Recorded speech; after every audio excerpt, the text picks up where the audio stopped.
Now that we have talked about internal control, let us talk about fraud. What is fraud? It is defined as shown on the screen, a dishonest act by an employee that results in personal benefit to the employee at the cost of employer. So three keywords: dishonest act, employee who gets the benefit at the cost of employer. There are three main factors, typical factors, on why people commit fraud. Some call it as fraud triangle. First, opportunity. For an employee to be able to commit fraud, there must be opportunities to commit fraud in the workplace environment, especially when there is lack of sufficient controls to deter and detect fraud. But this point is assuming that everyone has that intention to commit fraud. So it somewhat blames the environment, although it has truth in it, but it is as if we are saying it is not the responsibility of that employee that he or she commit fraud. It is the environment that allows him or her to do so. I do not like this first point, but I have to admit people do commit fraud just because there is opportunity to do so. So we say he or she lacks of ethic or moral principles and self-control. The second factor that may contribute to fraud is financial pressure. For example, pressure of having too much debt due to medical commitment. It really is unfortunate that someone had to go to this route when they feel there is no other way out. So you guys, make sure that you always be aware of your family and extended family's condition. Observe if they need help or anything, so they would not fall into the trap of committing fraud. Or maybe he or she had too much debt because they want to lead a lifestyle that they could not afford on their current salary. So this group of people, they need to really ponder upon what they want versus what they need. Basically, they fall into the trap of their own desire. So you must make sure that you know what you need in life and not simply follow your desire or trends, lest you might fall into this financial pressure trap. The third one is rationalization. Now, some people, believe it or not, who commit fraud really believe that they did nothing wrong. They justified their wrongdoings in their head. The fraud that they commit is a rational thing to do. For example, someone might think that they are underpaid, so they have all the rights to sneak out few hundreds every month because they deserve it. In their mind, they feel that they deserve that. Their employee is making a lot of money while they are not being paid enough, so they steal. So you, I would say, do not try to be a Robin Hood. Steal from the rich to feed the poor. Remember, the ends never ever justify the means. In bahasa, if not mistaken, matlamat tidak menghalalkan cara. So no matter how positive the end result is, it is not a good thing. If the method used is dishonest, even worse, it is harmful to others. Sometimes we can tell if someone is committing or having the potential to commit fraud. These are some of the typical warning signs of people who commit fraud. But please be mindful, yeah? Not every time that people have any of these mean they definitely committing fraud, okay? Number one is abrupt change in lifestyle. Maybe you know that this person never ate out because of his or her financial limitation, and all of a sudden they ate out every single day.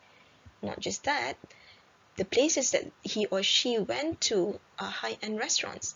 Plus, all of a sudden he or she went for vacation overseas. While all this while, he or she did not even bother to take vacation because of their financial limitation. So you might want to watch out for these people. Second, overly close social relationship with suppliers. This may result in acts like bribery. For example, we know we need new suppliers because we need a more reliable materials, but the person in charge kept suggesting the same supplier while knowing for a fact that that person has a good social relationship with the supplier. They always go for a vacation together, for example, or the supplier always pay for a person's lunches, and so on and so forth. Third, refusing to take vacation because they are so afraid that while they are on vacation, someone is doing some checking on their works. Fourth, frequent borrowing from other employees. So this one goes back to financial pressure factor previously. And last one, excessive use of alcohol or drugs, because this habit will also end up with financial pressure. And then we have signs for accounting system, like missing documents, unusual increase in customer fraud. So we need to see where the system went wrong that allows this to happen. Differences between daily cash receipts and bank deposits, i.e. missing cash in transit to the bank.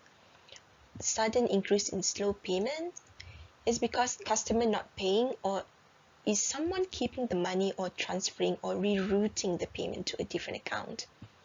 And finally, backlog in record transactions, delay in recording transaction, so you might want to do investigation on why such delay occurred. To close the topic of internal control, let us look at briefly controls in organizations in general. Another way of looking at control in organizations. We have preventive control, detective control, and audit. Preventive controls attempt to deter or prevent undesirable events from occurring. So the company asset should be controlled in such a way that an employee's ability to steal the asset is limited. Proper authorizations and approval procedures can be effectively used to prevent employee fraud. A detective control is a type of internal control that seeks to uncover problems in a company's processes once they have occurred. Examples of detective controls include physical inventory checks, reviews of account reports and reconciliations, as well as assessments of current controls. And then we have audit, which is an official inspection of an organization's accounts. We have internal audit performed by people inside an organization with the objective to provide independent assurance that an organization's risk management, governance, and internal control processes are operating effectively. And we also have external audit performed by qualified auditor outside of an organization with the objective to determine completeness, accuracy, compliance of the records, and present true and fair view of company's financial position. You will discuss in detail about internal audit and external audit in 2 audit courses, so I'm not going to talk in length about them. Just to highlight a few things, whoever will be conducting internal audit, there must be qualified, skilled, and experienced people who can work in accordance with Code of Ethics and international standards.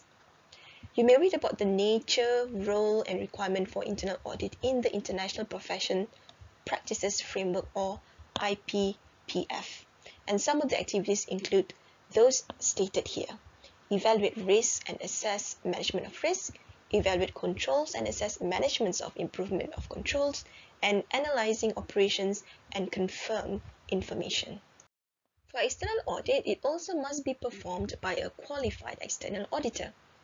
Later, you will learn about international audit standard that all auditors must conform, and among others, the Public Company Accounting Oversight Board, or PCAOB, a non-profit corporation established to oversee the audits of public companies to protect investors and public interests in the preparations of informative, accurate, and independent audit reports.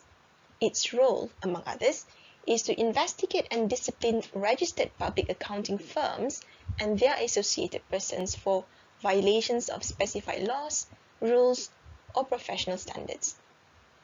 And another thing that I want to highlight is the limitations of external audit. Whatever decision made by external auditor on a company's financial statements, whether qualified or unqualified opinion, it is based on sample of transactions and records. You need to remember that in one financial year, there will be thousands of transactions recorded, and it is not possible for any auditors to check each one of them. And assigning an audit firm is costly, especially if you are assigning one of the big 4 audit firm because of their reputation. And also, the one who do audit, again, is human. They could make mistakes and miss important signs of fraud within the company. And talking about fraud, bear in mind that it is not the objective of external audit to find fraud. It's not their job. However, in doing audit works, they might assist you in detecting error which could probably be a result of fraud. So there you have it, a brief explanations about AIS and internal control. As shown, more can be discussed and will be discussed in your AIS courses. For the next session, please have a read on accounting equation, double entry and journal entry, as we will be discussing the foundations of accounting, which is bookkeeping. Thank you all for your attention, and I will see you the next time. Wassalamualaikum warahmatullahi wabarakatuh.